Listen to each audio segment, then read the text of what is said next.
दैनिक जागरण की तरफ से, जैसा कि संचालक महोदय ने पहले आदेश किया है कि सूक्ष्म सत्र है, विषय बड़ा व्यापक है। अब ये डॉक्टर साहब की हुनर है कि वो इस सागर को कैसे समेटती हैं इसमें बहुत छोटे से सत्र में। ये सत्र पे हम चर्चा करेंगे राष्ट्रीय शिक्षा नीति पर। राष्ट्रीय शिक्षा नीति केंद्र सरकार ने 2020 में लागू की थी और इसका जो मूल उद्देश्य था छात्रों का समग्र विकास, छात्रों को रोजगार उन्मुख बनाना और तीसरा भारतीय छात्रों को वैश्विक स्तर पर प्रतिस्पर्धा के लिए तैयार करना। मूलतः शायद यही उद्देश्य थे। सुरेखा जी को इस मंच पे लाने का एक उद्देश्य है कि इन्होंने एनईपी लागू करने के लिए इतिहास रचा है और मैं बड़े गौरव के साथ ये बात कह सकता हूँ कि उत्तराखंड में राष्ट्रीय शिक्षा नीति लागू करने में अग्रणी रही है दून यूनिवर्सिटी और उसकी सूत्रधार रही है डॉक्टर सुरेखा डंगवाल जी। मैं तालियां बजाकर उनका स्वागत करना चाहूँगा। और चूँकि हमारा उत्तराखंड राज्य जो है विषम भौगोलिक परिस्थितियों वाला है, क्वालिटी एजुकेशन को लेकर के बहुत सारी बातें होती हैं। हम लोग देहरादून को एजुकेशन हब कहते हैं, लेकिन एक चिंता की बात जो अब भी है कि हम लोग हाई स्कूल इंटर के बाद क्वालिटी एजुकेशन के लिए यहाँ से बाहर की दौड़ लगाते हैं। शायद मैडम इससे सहमत भी होंगी। लेकिन पिछले 4 सालों में दून यूनिवर्सिटी ने न केवल अध्ययन पे बात करी है बल्कि रोजगार और कौशल विकास पे खास जोर दिया है। और यहाँ पर जो इंडस्ट्री एसोसिएशन है, अभी थोड़ी देर पहले सत्र में बात हो रही थी डेवलपमेंट की, उस चिंता को समझा और उसको आगे बढ़ाते हुए उन्होंने कौशल विकास के लिए बाकायदा इंडस्ट्री एसोसिएशन के साथ में एक एमओयू किया है। इसका उद्देश्य ये है कि हमारी जो इंडस्ट्री है उसको जो स्किल्ड मैन पावर है वो हम ही यहाँ से तैयार करके दें ताकि वो हमारी इंडस्ट्री भी सर्वाइव करे, हमारे युवाओं को रोजगार मिले और हम अपने प्रदेश की आर्थिक समृद्धि, औद्योगिक समृद्धि में एक अपनी भूमिका सुनिश्चित कर सके। तो चूँकि डॉक्टर साहब ने इस पर बहुत काम किया है, इन 4 सालों में कहाँ कहाँ यूनिवर्सिटी ने क्या क्या काम किए हैं, उत्तराखंड में इस प्रयास को राष्ट्रीय शिक्षा नीति के जो बदलाव हैं उसको एक चमत्कार के रूप में देखा जा रहा है और वाकई में वो हमारे पहाड़ के मूल में कितना बदलाव लेके आ सकती हैं, आ पाएंगी नीतियाँ। इस पे मैं चाहूँगा डॉक्टर साहब अपने विचार रखें, इस पर प्रकाश डालेंगे। धन्यवाद। Thank you so much Satish ji. मैं दैनिक जागरण समूह का बहुत बहुत आभार व्यक्त करना चाहती हूँ कि आपने मुझे यहाँ पर आमंत्रित किया कि हम कुछ शिक्षा पे बात करें। साथ ही साथ मेरा आग्रह रहेगा कि शिक्षा को बफर जोन में ना डालें, 15-20 मिनट में शिक्षा को ना निपटाएं, क्योंकि ये जैसे क्लाइमेट चेंज का आपने सत्र रखा कि अगर वातावरण ही सही नहीं रहेगा और क्लाइमेट चेंज का जो दंश हम आज का मतलब है कि ये 17 तारीख को भी भुगत रहे हैं, बार बार आ रहा है बारिश होगी और बारिश गायब हो जा रही है, जैसा वो अब हमारी एक प्राइमरी फोकस होना चाहिए। और शिक्षा तो प्राइमरी फोकस राष्ट्र के निर्माण में है ही, और जो 2047 का एक विकसित भारत का सपना माननीय प्रधानमंत्री जी का है, वो मुझे पूरे कमिटमेंट से हमेशा याद रहता है कि उसका रास्ता संस्थानों से होकर ही गुजरेगा, उसका रास्ता हमारे विद्यालयों से, महाविद्यालयों से और विश्वविद्यालयों से होकर गुजरेगा। जैसा सतीश जी ने काफ़ी इसमें प्रकाश डाला कि 2020 में भारत सरकार ने नई शिक्षा नीति राष्ट्रीय शिक्षा नीति के रूप में पूरे देश के लिए लाए, जो एक बहुत बड़ा परिवर्तन था। इससे पहले जो शिक्षा नीति में परिवर्तन हुए वो बहुत ही माइन्यूट परिवर्तन थे और जो शिक्षा के लिए आयोग बनाए गए उनके बार बार कहने पर भी हम कुछ बहुत मेटामॉर्फोसिस चेंज नहीं कर पाए और जो एक कॉलोनियल माइंडसेट चल रहा था शिक्षा का, जो एक रॉटन स्ट्रक्चर में था जिसमें फ्लेक्सिबिलिटी नहीं थी और ये लगता था आम व्यक्ति को कि जो विश्वविद्यालय हैं उसके दरवाजे उनके लिए बंद हैं। तो सबसे पहले उस डिसिप्लिन के नाम पे जो दरवाजे बंद थे उसको खोलना, ये एक बहुत बड़ा परिवर्तन था कि यदि कम्युनिटी को ही पता नहीं है कि विश्वविद्यालय क्या कर रहा है, जैसे अभी आप लोग अनिल जोशी जी से प्रश्न कर रहे थे कि ये कागजों में है या ये सही है, तो ये जो विश्वविद्यालय के गेट के अंदर पढ़ाई हो रही है, अगर इसका कम्युनिटी को लाभ नहीं मिलना है, अगर सोसाइटी को लाभ नहीं मिलना, तो ये तय है इस शिक्षा नीति में कि केवल हम BA MA की डिग्री देने के लिए संस्थान नहीं बने। और उसके 3 जो मेजर कंपोनेंट है, पहला कंपोनेंट है इनपुट, कि जो बैटरी है उसके अंदर जा क्या रहा है, पावर कैसे जा रही है, तो वो सिलेबस के माध्यम से जा रही है। तो सिलेबस जब हम डिजाइन कर रहे हैं तो उसमें हमारी सिलेबस डिजाइनिंग जो एकेडमिक एडवाइजरी कमेटी है उसमें इंडस्ट्री के लोगों का होना बहुत आवश्यक है। मास कम्युनिकेशन का स्कूल है, जब तक जो दैनिक जागरण समूह में, अमर उजाला में, टाइम्स ऑफ इंडिया में जो लोग प्रैक्टिकली काम कर रहे हैं, अगर वो उस AAC के पार्ट नहीं हैं तो फिर वो सिलेबस बनाना कि इसकी थ्योरी ये होती है, इसको ऐसे पढ़ते हैं, जर्नलिज्म का ये मतलब है, क्योंकि जर्नलिज्म का सारा मतलब सोशल मीडिया के आने के बाद बदल चुका है। ऑनलाइन सारे आप पेपर को पढ़ रहे हैं, वीडियो के माध्यम से आप अपनी मेमोरी को रिब्रश करते रहते हैं। तो मास कम्युनिकेशन का जो बेसिक स्ट्रक्चर था वो बदल गया। जब तक अप्लाइड जर्नलिज्म करने वाले लोग, फील्ड में रहने वाले लोग हमारी इनपुट में नहीं आएंगे, जो बैटरी में उन्होंने डालना है, तब तक वो एक बेईमानी होगा। इसको ध्यान में रख के दून विश्वविद्यालय ने अपनी AEC को रीस्ट्रक्चर किया है और मुझे बताते हुए खुशी हुई है कि साइंस के सब्जेक्ट्स में तो हमने, क्योंकि ऑनलाइन का ये फायदा हमको मिला है और जो कोविड के बाद बहुत ही एक्टिव तरीके से ट्रैक में है सारे विश्वविद्यालयों में, तो उसमें फायदा ये हुआ कि आपने ओवरसीज के जो लोग नोबेल लॉरिएट के साथ काम कर रहे हैं या ये जो देख रहे हैं कि इंडस्ट्री को किस चीज की आवश्यकता है, उनको भी अपनी AEC में रखा है ताकि सही सिलेबस पहुंचे। दूसरा पार्ट होता है प्रोसेस, कि उसको आप प्रोसेस कैसे कर रहे हैं। सिलेबस तो बन गया बिल्कुल हार्वर्ड के स्टाइल का, लेकिन क्या उसको पढ़ाने के लिए आपके टीचर्स की ट्रेनिंग है, क्या वो उसको पढ़ाने के लिए कैपेबल है। तो जो ये प्रोसेस है ये टीचिंग लर्निंग पे बेस्ड है। जितना टीचिंग लर्निंग पे NEP के अनुरूप इनोवेशन होते रहेंगे, जितना, क्योंकि ये शिक्षकों को बार बार मैं अपने हर प्रोग्राम में ये याद दिलाती हूँ कि आपके सेक्टर पे AI का सबसे अधिक फर्क पड़ने वाला है। हर आदमी को ऐसा, जैसे पेपर वालों को लगता है कि AI सबसे पहले उनके जॉब खाने वाली है, वैसे मुझे शिक्षा के रूप में लगता है कि टीचर्स के जॉब पे it would be a hardly hit sector, सबसे हार्ड हिट सेक्टर होगा, not hardly but hard hit sector होगा। और AI के माध्यम से जो बच्चा आज भी उसे लगता है कि मेरे पास वीडियो है, अगर इस टीचर को वो अपडेटेड नहीं है तो मुझे क्लास में क्यों आना है। इसलिए अटेंडेंस एक बहुत बड़ा विषय हो गया है। ललित जोशी जी यहाँ पे बैठे हैं, वो भी बहुत इनोवेशन करते हैं एजुकेशन में, और उनको मालूम है कि बच्चे को कैसा लाया जाए। प्राइवेट वाले तो ले आते हैं कि नहीं तो फाइन पड़ेगा, घर में उनका चला जाएगा मैसेज कि आपका बच्चे ने 3 दिन गैर हाजिर रहा तो 3000 रुपए का आपको फाइन पड़ेगा। लेकिन एक स्टेट यूनिवर्सिटी के लिए बहुत ही आवश्यक है कि टीचिंग एंड लर्निंग में वो तमाम इनोवेशन किए जाएं जिससे बच्चे को लगे कि जो मुझे इस क्लास में मिल रहा है वो मुझे वीडियो में नहीं मिलेगा।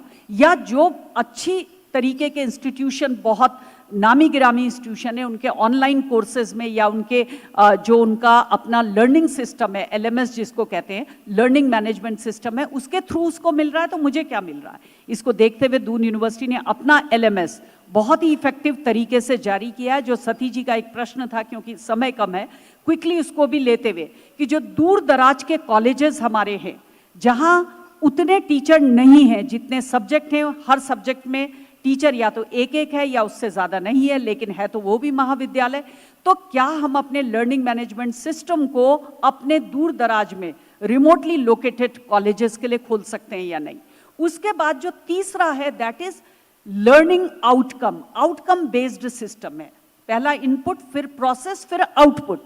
कि मैंने पढ़ाया, पहले शिक्षा ये मानी जाती थी कि उसका आउटपुट आपको इमीडिएटली नहीं लेना था। अगर आप शिक्षित थे, रोडवेज की बस में भी लिखा रहता था, जिस जमाने में रोडवेज हमारा एकमात्र संसाधन था इधर उधर जाने का, उसमें भी लिखा रहता था कि आपके व्यवहार से आपकी शिक्षा और संस्कार का पता लगता है। ये आउटकम था कि अगर आप एक अच्छे सिटीजन की तरह व्यवहार कर रहे हैं तो ये समझा जाता था कि आप अच्छी तरीके से शिक्षित होंगे। लेकिन आज ऐसा नहीं है। आज सीधे यूनिवर्सिटीज को पूछा जाता है आपका प्लेसमेंट क्या है। अगर आपने अच्छा पढ़ाया, अगर आप एमबीए को अच्छा पढ़ा रहे हैं, अगर आप बीटेक को अच्छा पढ़ा रहे हैं, तो आप बताइए आपका प्लेसमेंट का परसेंटेज क्या है। उसको देखते हुए आपको अपने प्लेसमेंट एंड ट्रेनिंग सेंटर्स को बहुत ही स्ट्रेंथन करना पड़ेगा। और उसको स्ट्रेंथन करने के लिए जो आपके रिक्रूटर्स हैं, जो इंडस्ट्रीज हैं, जो आपके यहाँ आना चाहती हैं, जो कैंपस में आती हैं, उन रिक्रूटर्स को भी आपको इनपुट से लेकर, प्रोसेस से लेकर, बीच बीच में उनको आपको पढ़ाने के लिए भी बुलाना पड़ेगा। और मुझे खुशी है कि भारत सरकार ने एक प्रोफेसर ऑफ प्रैक्टिस का एक नया आयाम खोला था, और वो प्रोफेसर ऑफ प्रैक्टिस दून विश्वविद्यालय ने इंडस्ट्री के लोगों को अपने यहाँ प्रोफेसर ऑफ प्रैक्टिस बनाया है, जिसमें स्टेट यूनिवर्सिटी के नाते हम पे पैसे का कोई खर्चा नहीं है, क्योंकि वो हमेशा एक प्रॉब्लम बनी रहती है। लेकिन वो अपनी इंडस्ट्री के कोई वाइस प्रेसिडेंट हैं, कोई प्रेसिडेंट हैं, पिडिलाइट के हैं, सन फार्मा के हैं, ऐसे 7 लोगों को, 2 उसमें बाहर के हैं और 6 उनके अपने यहाँ के लोग हैं, 5 लोग भारत से। तो वो 7 लोग कभी भी अगर आईआईटी जाना होता है तो हमको फ़ोन कर देते हैं कि वो हमारे प्रोफेसर ऑफ प्रैक्टिस हैं, कि हम 2 दिन दून यूनिवर्सिटी में भी रहना चाहेंगे।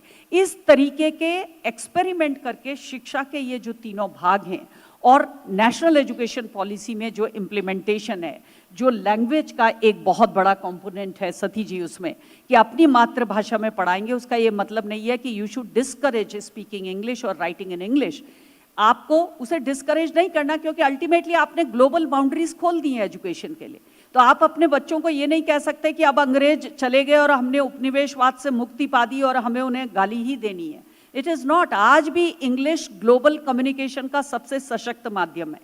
तो ये भी ना हो कि बच्चे की सॉफ्ट स्किल आप डेवलप ना करें, लेकिन ये भी ना हो कि जब वो दून विश्वविद्यालय के कैंपस में आएगा, मुझे बताते हुए खुशी होती है कि पिछले 4-5 साल से दून विश्वविद्यालय का जो उद्देश्य था कि यहाँ के राज्य के बच्चे दिल्ली यूनिवर्सिटी में भागने के लिए या चंडीगढ़ के कॉलेजेस में पढ़ने के लिए राज्य को ना छोड़े, और वो 12th को बहुत अच्छे परसेंटेज से पास करते हैं, लेकिन उसके बाद भी उनको बाहर जाना होता है, उसको कुछ हद तक, क्योंकि बहुत पेरेंट्स से मैं बात करती हूँ, वो आते हैं कि मेरे बच्चे की आप काउंसलिंग कर दीजिए, ये जर्मन में कोर्स कर रहा है और दिल्ली यूनिवर्सिटी से करना चाह रहा है, स्पेनिश में कर रहा है दिल्ली यूनिवर्सिटी, आप लोग इतना अच्छा पढ़ा रहे हैं तो ये यहाँ क्यों नहीं पढ़ रहा अपने घर से।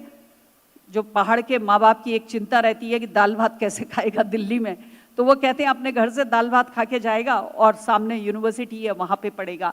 तो जो मूल उद्देश्य है कि अगर आपने शिक्षा को अप्लाइड बना दिया with the help of great people, जितने लोग यहाँ पर बैठे हैं, अगर इनमें से जो करिकुलम हमारा है उसको आप हेल्प करना चाह रहे हैं, तो ऐसे हमें इतने लोग मिलते हैं जो कहते हैं हम आपसे अपने पढ़ाने का पैसा नहीं मांग रहे, लेकिन हम आपके बच्चों को एड्रेस करना चाहते हैं, उनको बताना चाहते हैं, उनको समझाना चाहते हैं कि हमको इंडस्ट्री में क्या दिक्कत आई थी। या ओएनजीसी में सारे रिटायर्ड लोग देहरादून में बैठे हैं, देहरादून में we are the privileged one अगर इन टर्म्स ऑफ लोकेशन। तो ऐसे तमाम लोग मिलते हैं जो हमने दरवाजे खोले अपने कम्युनिटी के बच्चों के लिए। जो एक सती जी शिक्षा का एक बहुत अच्छा उद्देश्य है कि अगर दून विश्वविद्यालय में हमारी राज्य सरकार ने या हमारी केंद्रीय सरकार ने डिफरेंट प्रोजेक्ट के माध्यम से हमारी लैब्स को सुसज्जित किया, हमने प्रोजेक्ट के लिए अप्लाई किया और हमें पैसा मिला है, तो ये भाव खत्म हो जाना चाहिए कि ये दून विश्वविद्यालय में मेरे रहते हुए आया और इसकी बाउंड्रीज अब किसी के लिए नहीं खुलेंगी। हमने ये तय किया है कि अगर डीएवी में भी कोई रिसर्च कर रहा है और वो दून विश्वविद्यालय की लैब को यूज करना चाहता है, क्योंकि गवर्नमेंट ऑफ इंडिया का ये मेन उद्देश्य है कि अपने से थोड़े कम इंस्टीट्यूशन की आप हैंड होल्डिंग करिए, और अगर आप कम हैं तो आपको बड़े इंस्टीट्यूशन से हैंड होल्डिंग लीजिए, उनसे सहायता लीजिए। और इसी में एक स्कीम चली थी भारत सरकार की पेयर, और उस पेयर में हब और स्पोक मॉडल में मुझे ये बताते हुए और इस अच्छे और बहुत ही सशक्त मंच से शेयर करते हुए खुशी हो रही है कि जो हब बने थे वो 25 टॉप यूनिवर्सिटी और आईआईटीज हब बने थे, जिनकी रैंकिंग 1 to 25 है पूरे देश में। और उनको कहा गया, ये प्रधानमंत्री जी का विजन था, उनको कहा गया कि आप 7 स्पोक अपने साथ लीजिए और उसमें स्टेट यूनिवर्सिटी भी होनी चाहिए, क्योंकि अभी तक जितना फंड जाता था आईआईटीज को चला जाएगा, आईआईएम को चला जाएगा, आइजर को चला जाएगा, एनआईटीज को चला जाएगा, स्टेट यूनिवर्सिटी को कोई देखता ही नहीं था। उन्होंने कहा आप स्टेट यूनिवर्सिटी को अपने साथ लीजिए, क्योंकि एजुकेशन का मतलब है ऑल ओवर इंडिया में हर यूथ को हमने ऊपर लाना है।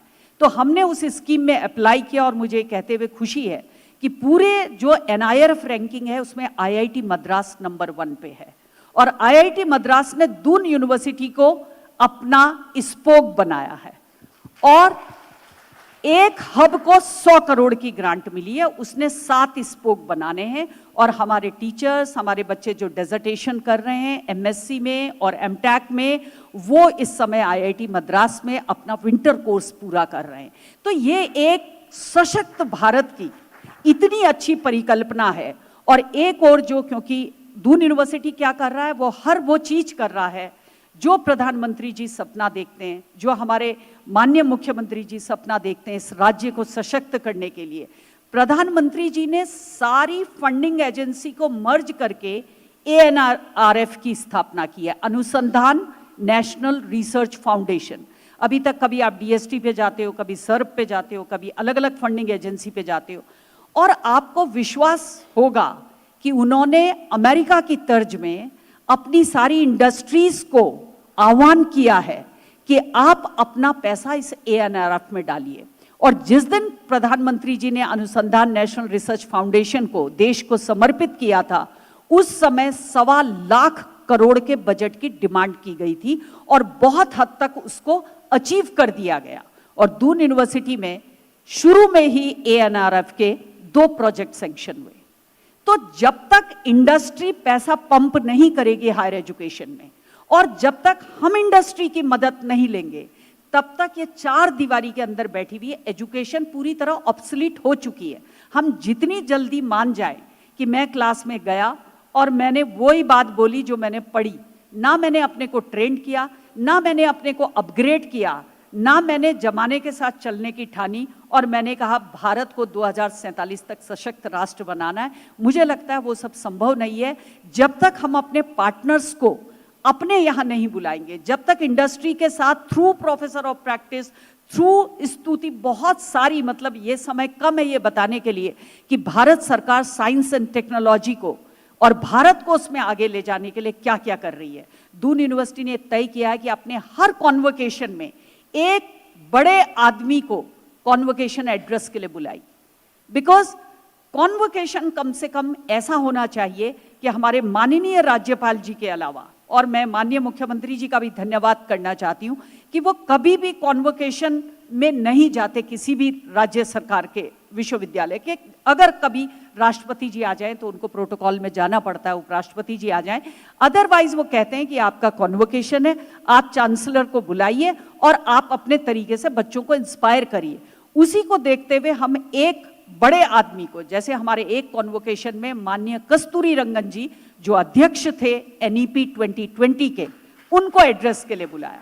हमारे दूसरे कॉन्वोकेशन में सीवान, जिन्होंने चंद्रयान 2 को भेजा था, वो किसी कारण से स्पेस में सफल नहीं हो पाया, और आपको वो चित्र याद होगा जब प्रधानमंत्री जी वहां बैठे थे इसरो में, और उसके बाद वो गले मिलके सीवान साहब फूट फूट कर रोए थे कि ये एक फेल्योर हो गया। लेकिन जब चंद्रयान 3 की सफलता हुई तो उसमें माना गया कि चंद्रयान 2 का जो प्रोसेस था, अगर वो नहीं होता तो चंद्रयान 3 की सफलता भी नहीं होती। सीवान साहब ने एक कॉन्वोकेशन को एड्रेस किया। इसके बाद प्रोफेसर बलराम हैं जो पद्म विभूषण हैं, जो केमिस्ट्री के एक बहुत बड़े प्रोफेसर हैं और जो इंडियन इंस्टीट्यूट ऑफ साइंसेज के डायरेक्टर रहे, एक कॉन्वोकेशन उन्होंने एड्रेस किया।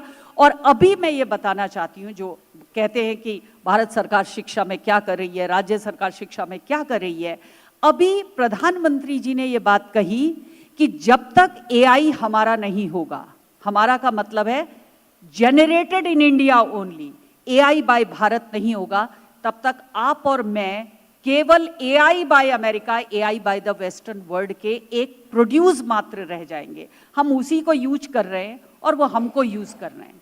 उन्हीं का इंस्टाग्राम है, उन्हीं का फेसबुक है, उन्हीं का सोशल मीडिया पूरा का पूरा, और हम केवल एक यूजर बने हैं। इसके लिए प्रधानमंत्री जी की एक बहुत बड़ी योजना है और ग्लोबल एआई समिट 18, 19, 20 फरवरी को जिसमें प्रधानमंत्री जी खुद रहने वाले हैं, और उसमें दून यूनिवर्सिटी को इसलिए जाना है क्योंकि जो भारत जेन की टीम प्रधानमंत्री जी ने बनाई है, उनमें विश्व के 100 फाइन माइंड्स में बहुत सारे इंडियन हैं, चाहे वो सिलिकॉन वैली में रह रहे हो, चाहे वो इंडिया में रह रहे हो। उनकी एक टीम बनाई है और वो डे और नाइट काम कर रहे हैं। जब तक हम मैन्युफैक्चर खुद नहीं करेंगे तब तक एआई में हम पिछड़ जाएंगे।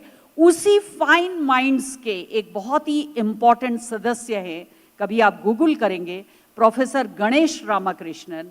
इस समय हमने उनको अपने यहाँ कॉन्वोकेशन में 29 दिसंबर को बुलाया था, और उन्होंने जो एड्रेस दिया उससे हमारे बच्चे ये समझ गए कि दिन रात काम करने की जरूरत है, बैठने की जरूरत नहीं है। और एआई में जब तक हम दिन रात काम नहीं करेंगे, हम इसी एप्रीहेंशन में परेशान होते रहेंगे, एआई मेरी जॉब खा लेगी, एआई तो सब काम कर लेगी, एआई की तो जरूरत ही नहीं रहेगी। ऐसा होने वाला नहीं है।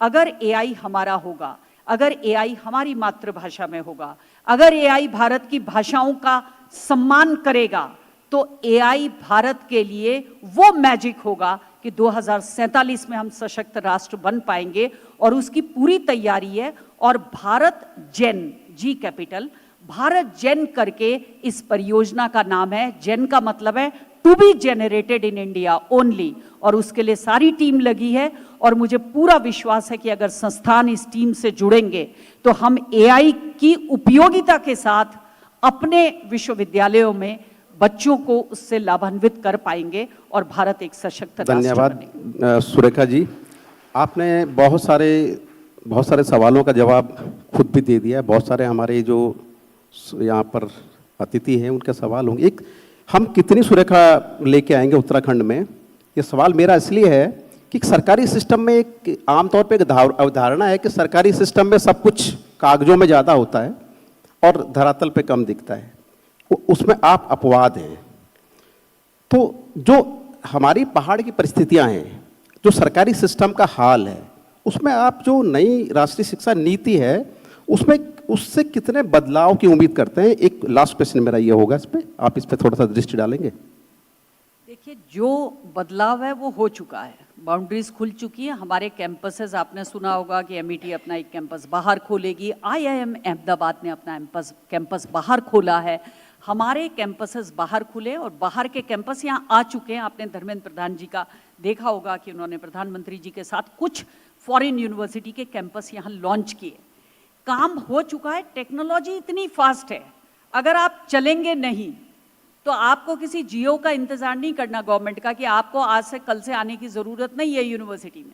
वो जियो समझ लीजिए आ गया, क्योंकि जब बच्चे ही आपके पास नहीं हैं, बच्चे ही आपसे नहीं पढ़ना चाह रहे हैं, और वो हमने अपना एक इन हाउस सिस्टम डेवलप किया है जो बच्चों की अटेंडेंस ऑटोमेटिकली कैप्चर करता है, और 75% अटेंडेंस से नीचे हम एग्जाम में उनको अलाउ नहीं करते हैं।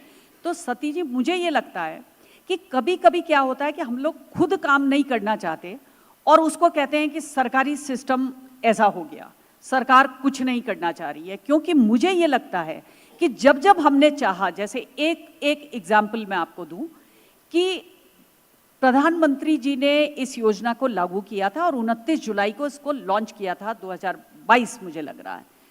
और जब उन्होंने इसको कहा था कि इसको इम्प्लीमेंट करिए, ये राष्ट्र को मैंने समर्पित कर दी राष्ट्रीय शिक्षा नीति, उनमें उन्होंने एक सेंटेंस कहा था जिसको मैं प्रायः हर मंच पे कहना चाहती हूँ। उन्होंने कहा था कि ये कागज देने की प्रवृत्ति पे, ब्यूरोक्रेट्स के लिए भी कहा था और एकेडमिशियन के लिए भी कहा था कि मैंने एक लेटर दे दिया कि नई शिक्षा नीति में इंडस्ट्री को बुला लीजिए, और मुझे खुद पता नहीं कि इंडस्ट्री यहाँ कैसे आएगी। मैंने दिया रजिस्ट्रार को, रजिस्ट्रार ने कहा कि with due approval of the competent authority मैं ये सारे टीचर को भेज रहा हूँ कि इंडस्ट्री आनी चाहिए। और मुझे खुद नहीं पता कि इंडस्ट्री आएगी कैसे, जब तक मैं उसमें एफर्ट नहीं लगाऊंगी, जब तक मैं उस इंडस्ट्रियलिस्ट से बात नहीं करूंगी, जब तक मैं उसके प्रेसिडेंट से बात नहीं करूंगी कि मैं वाइस चांसलर बोल रही हूँ, आपको दून यूनिवर्सिटी में आना है, कृपया आप 2-3 दिन हमारे बच्चों के साथ इंटरेक्ट करिए, तब तक वो नहीं आएगा। प्रोफेसर गणेश जैसा व्यक्ति, 4 दिन मैंने उनसे रिक्वेस्ट की थी कि डोंट कम लाइक कि आप उतरे, आपने भाषण दिया और आप शाम की फ्लाइट से मुंबई चले गए। उन्होंने 4 दिन दिए दून यूनिवर्सिटी को, जिसमें आईआईटी रुड़की, ने उनको आमंत्रित किया और उन्होंने मुझसे बात भी की थी कि मैडम एक सत्र गणेशन जी का हम IIT रुड़की में भी लगाना चाह रहे हैं। तो वो IIT रुड़की गए थे, उन्होंने वहाँ बीटेक के बच्चों को संबोधित किया और रात में फिर वो दून यूनिवर्सिटी के गेस्ट हाउस में आ गए थे। और जो अपने बलबूते पे, जो एग्जाम्पल मैं आपको दे रही हूँ, प्रधानमंत्री जी ने कहा ये राष्ट्रीय शिक्षा नीति को अगर मैं एक लाइन में पूरा करूं तो ये जड़ से और जगत तक की यात्रा है। तो जड़ हो गई आपकी भारतीय ज्ञान परंपरा, अपनी भाषा, अपनी बोली, उनका प्रमोशन, अपनी संस्कृति का प्रमोशन, और जगत हो गया आपको जो शिव शक्ति पॉइंट बनाया साउथ पोल में इसरो की मदद से, इसरो के वैज्ञानिकों की मदद से, वो जगत हो गया कि आप पूरे जगत की यात्रा करिए, पूरे विज्ञान को महसूस करिए, पूरी तकनीकी में सबसे आगे रहिए, लेकिन भारतीय संस्कृति की जड़ों को आप मत छोड़िए। उसी को ध्यान में रखते हुए मुझे लगता है कि अगर नए बच्चों को एक ट्रेंड टीचर, जिसको उपनिषद भी आता है, वेद भी आते हैं, भगवत गीता भी आती है, अगर वो नहीं पढ़ाता है तो केवल क्रेडिट देने के लिए जब वो पढ़ाएगा तो नई जनरेशन ऐसी है कि वो बोलेगी ये पता नहीं क्या बता रहे हैं हमें, कि ये भगवान जी वहां उड़े थे, वो भगवान जी वहां उड़े थे, उससे वो उसका हल नहीं होने वाला। ट्रेंड टीचर जो आपकी संस्कृति को दार्शनिक तरीके से बच्चे को सिखा सकें, इसके लिए मैं माननीय मुख्यमंत्री जी का बहुत बहुत आभार व्यक्त करना चाहती हूं कि उन्होंने तय किया कि दून विश्वविद्यालय में हिंदू अध्ययन केंद्र की स्थापना की जाएगी और अभी उन्होंने पद भी स्वीकृत कर दिए। और भारत सरकार का अभी एक एडवर्टाइजमेंट आया, अगर कोई विश्वविद्यालय के लोग यहाँ आए हैं तो उनसे भी मैं कहूंगी कि उन्होंने कहा है कि आप भारतीय ज्ञान परंपरा के लिए शिक्षा मंत्रालय भारत सरकार में उस केंद्र के लिए अप्लाई करिए और आपको ग्रांट दी जाएगी। तो दून विश्वविद्यालय उस केंद्र के लिए अप्लाई करेगा। अगर वो दून विश्वविद्यालय को मिलेगा भारतीय ज्ञान परंपरा केंद्र, जो काफी IITs को दिया गया है, तो वो अपने हिंदू अध्ययन केंद्र को भारतीय ज्ञान परंपरा के साथ अलाइन करके एक इतना व्यवस्थित केंद्र की स्थापना करेगा ताकि वो आसपास के जो हमारे कॉलेजेस हैं उनमें भी वो भारतीय ज्ञान परंपरा और जड़ से जगत तक की यात्रा में NEP के संदर्भ में बच्चों को ये बता सके कि NEP को कॉलोनियलिज्म से कैसे मुक्त किया गया है और कैसे भारतीय प्रोसेस, भारतीय टीचिंग लर्निंग पेडागॉजी पढ़ाने का तरीका होगा और भारतीय तरीके से रिसर्च अगर आप सोचेंगे तो नोबेल पुरस्कार भारत में रहने वाले वैज्ञानिकों को भी मिलेगा भविष्य। धन्यवाद डॉक्टर साहब, आपने समय दिया, बहुत बहुत धन्यवाद आपका। Thank you. बहुत धन्यवाद मैम। और शिक्षा को कभी भी हम बफर की तरह नहीं उपयोग करते हैं और कुछ ऐसी चिंताएं थी, आपने उच्च शिक्षा को लेकर बहुत अच्छा बोला और आपके कामों से भी बहुत प्रभावपूर्ण वक्तव्य आपका रहा। लेकिन मुझे लगता है मैम कि जो आपने जड़ से जगत की बात की, उसमें जड़ में काम करना बहुत है। जो एलिमेंट्री एजुकेशन है, जो NCERT का काम है, जो स्कूली शिक्षा के क्यूरिकुलम है, पाठ्य पुस्तक तैयार करना है, उसमें अभी बहुत बड़ी चुनौती राष्ट्रीय शिक्षा नीति के सामने है। आप समझ गई होंगी मैं किस ओर इशारा कर रहा हूं। आपका बहुत बहुत धन्यवाद। और अब हम भोजन करेंगे। भोजन के उपरांत अवधेशानंद गिरी जी हमारे साथ होंगे। बहुत कम अवसर ऐसा मिलता है जब अवधेशानंद जी के साथ हम लोग इस तरह संवाद कर सकते हैं। उसके बाद माननीय मुख्यमंत्री का सत्र है, उसके बाद सुनील शेट्टी प्रसिद्ध अभिनेता आ चुके हैं देहरादून, वो हमारे साथ होंगे और अंत में राज्यपाल का समापन सत्र होगा। बहुत बहुत धन्यवाद, आभार। भोजन साथ करेंगे हम लोग।